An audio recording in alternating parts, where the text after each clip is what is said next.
शहर की तंग गलियों में दो शातिर ठग रज्जू और बिरजू अपनी नई ठगी की योजना बनाने में लगे थे। छोटी मोटी चोरी करके वे अब उब चुके थे और इस बार कोई बड़ा हाथ मारना चाहते थे, लेकिन उनके पिछले कारनामे देखकर ऐसा लगता था कि उनका यह नया प्लान भी बेकार साबित होगा। रज्जू और बिरजू एक पुरानी दीवार के हैं। दोनों के चेहरे पर थकान और झुंझलाहट साफ झलक रही है। रज्जू अपनी मूंछों को सहलाते हुए कुछ सोच रहा है। रज्जू, बिरजू, ये छोटी मोटी चोरी करके कुछ हासिल नहीं होने वाला। रोज रोज इतनी मेहनत करके भी बस चंद सिक्के मिलते हैं और कभी कभी तो वो भी नहीं मिलते। ऊपर से हर बार किसी न किसी से मार खा जाते हैं। पिछली बार याद है ना, जब वो नाटी औरत ने हम दोनों को बेलन से कूट कूट कर रख दिया था। मैंने तो सोचा था कि वो सिर्फ चपाती बेलने के लिए होता है, लेकिन उसके बाद मेरी समझ में आया कि वो बेलन असल में हमारी हड्डियां तोड़ने के लिए भी इस्तेमाल किया जा सकता है। अरे भाई, तू बिल्कुल सही बोल रहा है। मेरी तो अभी तक पीठ दुख रही है। उस औरत के बेलन की मार ऐसी थी कि आज भी अगर कोई बेलन देखता हूँ तो शरीर अपने आप कांपने लगता है। लेकिन बात यह है कि हम और कर भी क्या सकते हैं। हमारे पास कोई हुनर तो है नहीं, कोई नौकरी देगा नहीं और कोई इज्जत से हमें कुछ देने वाला है नहीं। चोरी ही हमारा काम है और इसे हमें और बड़े स्तर पर करना होगा। बिरजू, यही तो मैं कह रहा हूँ। हमें अब कोई बड़ा हाथ मारना होगा। छोटी मोटी चोरी करने से पेट ही भरता है, लेकिन अगर एक बार किसी अमीर आदमी को ठग ले तो जिंदगी भर आराम से खा सकते हैं। और इस बार हमें कोई नया तरीका अपनाना होगा, ऐसा तरीका जिससे कोई हमें पकड़ ही न सके। बात तो तू ठीक कह रहा है, लेकिन बड़ा हाथ मारना इतना आसान नहीं होता। अमीर लोग बहुत चालाक होते हैं। उनके घर में तो नौकर चाकर भी होते हैं, गार्ड होते हैं और अब तो हर जगह सीसीटीवी कैमरे भी लगे होते हैं। अगर जरा भी गड़बड़ हुई तो इस बार बेलन नहीं, सीधे पुलिस की लाठियां पड़ेंगी। अरे तू मुझे इतना बेवकूफ समझता है? मैंने सब सोच रखा है। इस बार हम सफाई कर्मचारी बनकर एक अमीर घर में घुसेंगे। लोग सफाई वालों को ज्यादा शक की नजर से नहीं देखते। हमें बस अच्छे से सफाई का नाटक करना होगा और फिर धीरे धीरे सारा कीमती सामान समेटकर निकल जाना होगा। सफाई कर्मचारी बनकर? अरे भाई, हमें सफाई करनी भी तो नहीं आती। अगर हमने झाड़ू पकड़ लिया तो साफ करने के बजाय और गंदगी फैला देंगे।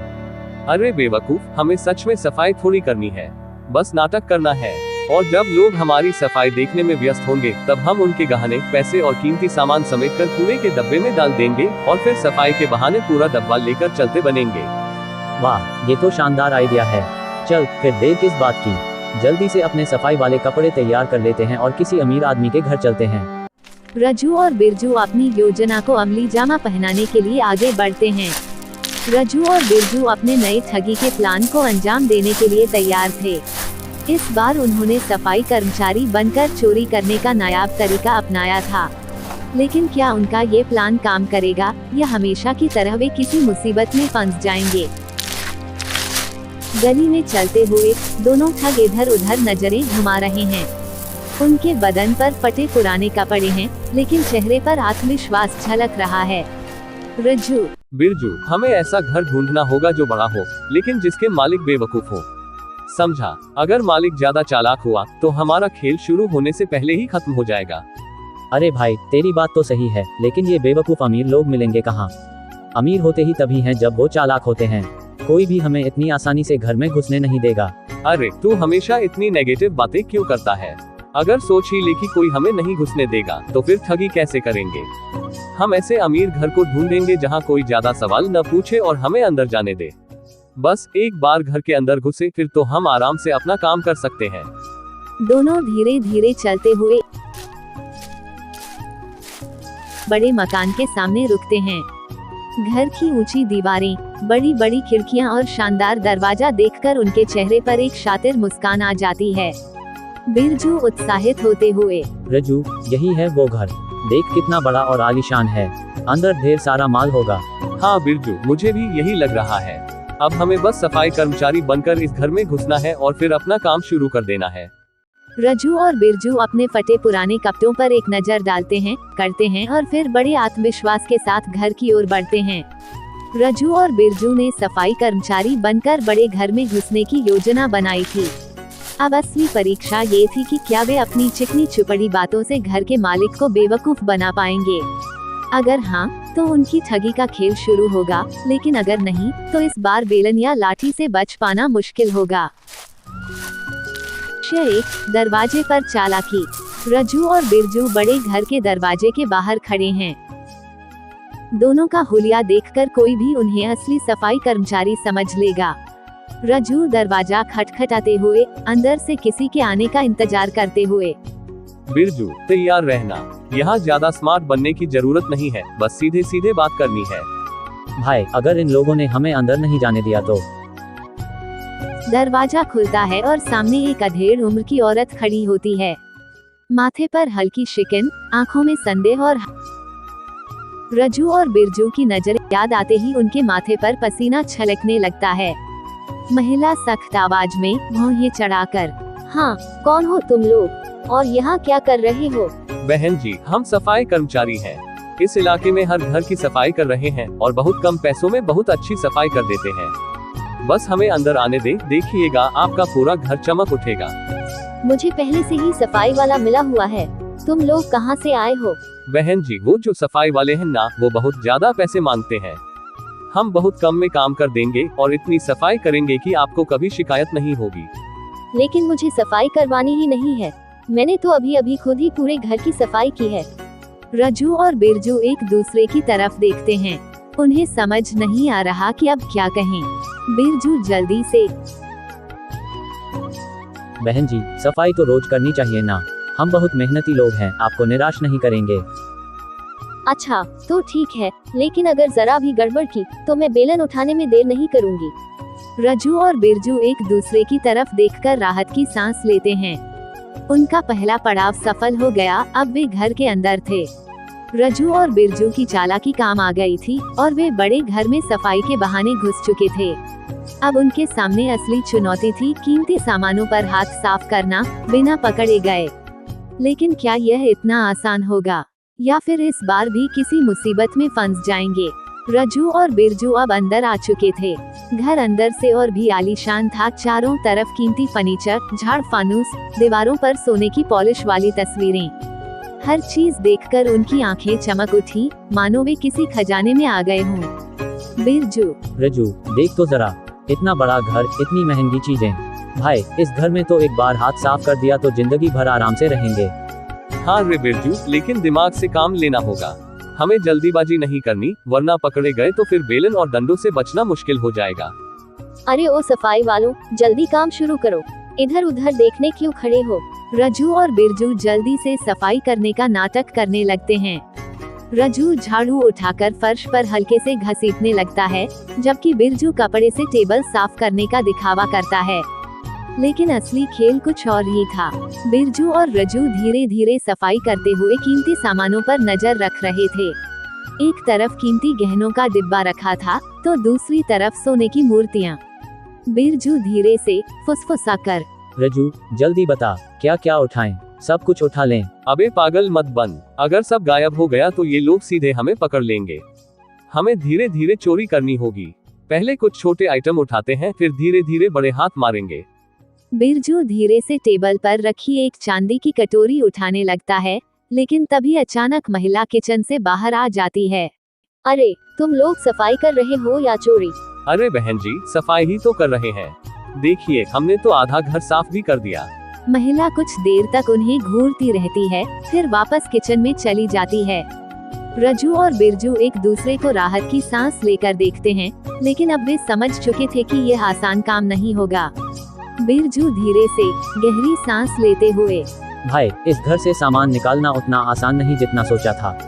कोई बात नहीं, धीरे धीरे करेंगे, असली खेल अभी बाकी है। रज्जू और बिरजू बड़े घर के अंदर तो आ गए, लेकिन यहाँ से सामान चुराना आसान नहीं था।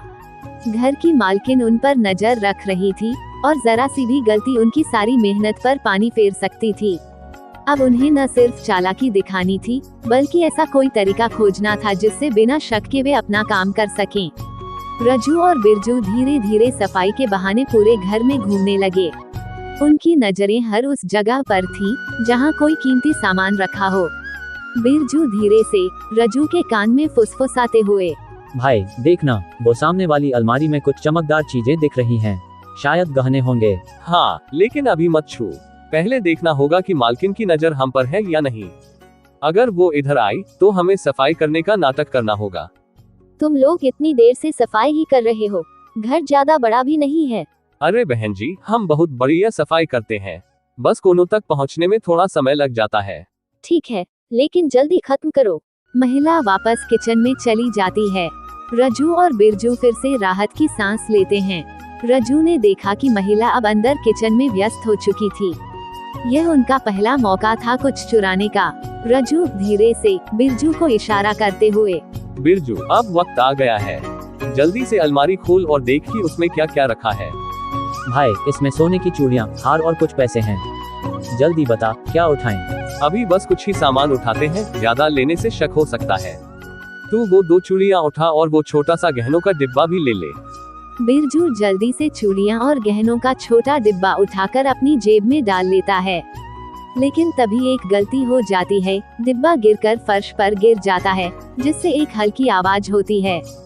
महिला चौंककर किचन से जोर से, अरे ये क्या आवाज हुई? रजू और बिरजू घबरा जाते हैं। वे जल्दी से डिब्बा उठाकर जेब में रख लेते हैं और झाड़ू लगाने का नाटक करने लगते हैं। महिला कमरे में आते हुए शक भरी नजरों से उन्हें देखते हुए, क्या हुआ? मैंने कुछ गिरने की आवाज सुनी थी। अरे बहन जी, कुछ नहीं, वो मैंने अलमारी की धूल साफ करने के लिए थोड़ा झाड़ू मारा, शायद इसलिए आवाज आई होगी। हम ठीक है, लेकिन संभल कर काम करो। महिला वापस चली जाती है। रजू और बिरजू एक दूसरे को देखते हैं और मुस्कुरा उठते हैं। उनका पहला हाथ साफ हो चुका था। बिरजू धीरे से उत्साहित होकर, भाई, हम बच गए। अब तो लगता है इस घर से अमीर बनकर ही जाएंगे। हाँ, लेकिन अभी काम पूरा नहीं हुआ, असली माल तो अभी बाकी है। रजू और बिरजू ने पहले हाथ में थोड़ी सफलता तो हासिल कर ली थी, लेकिन ये उनका असली मकसद नहीं था। उन्होंने सिर्फ छोटी मोटी चीजें चुराई थी, असली खजाना तो अभी भी इस घर में छिपा हुआ था। लेकिन अब चुनौती बड़ी थी, महिला अब उन पर ज्यादा ध्यान देने लगी थी। अगर अगली चाल में जरा भी चूक हुई तो वे सीधे पकड़ में आ सकते थे। रजू और बिरजू अब समझ चुके थे कि उन्हें बेहद सतर्क रहना होगा। वे सफाई करते करते सोच रहे थे कि अब अगला कदम क्या होना चाहिए। तभी रजू की नजर एक तिजोरी पर पड़ी, जो कमरे के कोने में रखी थी। रजू धीरे से उत्साह में, बिरजू देख उधर, वो कोने में क्या रखा है। अबे, ये तो तिजोरी लग रही है, इसमें तो असली माल होगा। हाँ, लेकिन इसे खोलना आसान नहीं होगा। अगर इसमें पासवर्ड लगा हुआ तो हम फंस सकते हैं। अरे वाह, इसमें तो पासवर्ड वाला लॉक भी नहीं है। इसका मतलब अगर सही तरीके से घुमाया जाए तो इसे खोला जा सकता है। तो देर मत कर भाई, जल्दी से देख कैसे खोल सकते हैं। तुम दोनों अभी तक यही हो, इतनी देर से सफाई ही कर रहे हो। अंदस को रजू और बिरजू तुरंत हरकत में आए। बहन जी, आपकी सफाई तो बहुत मुश्किल है। घर इतना बड़ा और कीमती सामान भी इतना ज्यादा कि ध्यान से सफाई करनी पड़ रही है। ठीक है, लेकिन अब जल्दी खत्म करो, ज्यादा देर तक मत रुको। अबे, ये औरत तो हमारे पीछे ही पड़ी है, कहीं हमें पकड़वा न दे। धैर्य रख, असली माल इस तिजोरी में है, हमें सिर्फ सही वक्त का इंतजार करना होगा। अब वे पहले से ज्यादा सतर्क हो गए, पर क्या वे सच में तिजोरी खोल पाएंगे या कुछ ऐसा होगा जो उनकी योजना को बिगाड़ देगा। रजू और बिरजू अब तक कई ठगी कर चुके थे, लेकिन इस बार का हाथ सबसे बड़ा था। तिजोरी उनके सामने थी, लेकिन खतरा भी सिर पर मंडरा रहा था। उन्हें अपने पूरे होश और चालाकी से इस काम को अंजाम देना था। पर क्या किस्मत उनका साथ देगी या यह उनके ठगी के खेल का आखिरी दिन होगा। महिला के जाते ही दोनों ने राहत की सांस ली। अब उनके पास बहुत कम समय था। बिरजू आत्मविश्वास से तिजोरी पर हाथ फेरते हुए, रजू, अब वक्त बर्बाद करने का नहीं है, इस तिजोरी को जल्दी से खोलना होगा। लेकिन अगर इसमें कोई अलार्म सिस्टम हुआ तो, या फिर कहीं ये नकली तिजोरी न हो। अबे, तू ज्यादा मत सोच, मैंने बहुत तिजोरियां खोली हैं, ये असली है, बस देखते जा कैसे खेलता हूँ। बिरजू धीरे धीरे लॉक को घुमाने लगता है। उसकी सांसें तेज हो जाती हैं। हर नंबर पर वो ध्यान से कान लगाकर सुनता है, जैसे कि कोई राज खोलने वाला हो। रजू उत्सुकता से धीरे से, अबे, हो गया क्या? बस और एक मोड़ और हो गया। क्लिक, तिजोरी खुल जाती है। दोनों की आंखें चमक उठती हैं। तिजोरी खुलते ही दोनों अंदर झांकते हैं। उनके चेहरे पर उत्साह से ज्यादा हैरानी थी। बिरजू हक्का बक्का होकर, अबे ये क्या है? पैसे गहने तो छोड़, इसमें तो बस कुछ फाइलें और कागज है। बिल्कुल सही पहचाना, पर अफसोस कि अब ये दस्तावेज तुम्हारे किसी काम के नहीं। दोनों ने घबराकर पीछे देखा। उनके सामने वही बूढ़ा खड़ा था, लेकिन अब वो किसी लाचार इंसान की तरह नहीं, बल्कि एक दमदार शख्स की तरह लग रहा था। बाबा, आप ये सब क्या हो रहा है? ये खेल अब खत्म हो चुका है। इस तरह दोनों भाई रंगे हाथ पकड़े गए।